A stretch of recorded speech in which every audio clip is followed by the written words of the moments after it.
Hello guys, welcome back to our new video. So in this video we are looking how to change business type on WhatsApp business.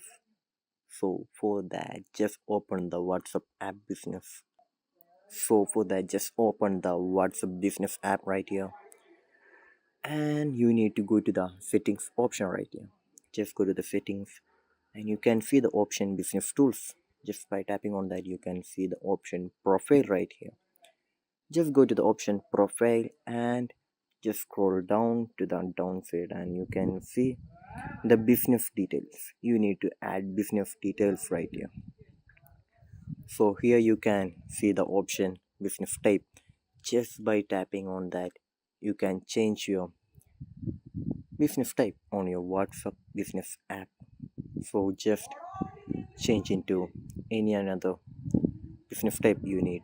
Just save it. So just by doing this, you can change business type on WhatsApp business app. So I hope this video was useful for you. So just do like, share, subscribe to our channel. Thank you.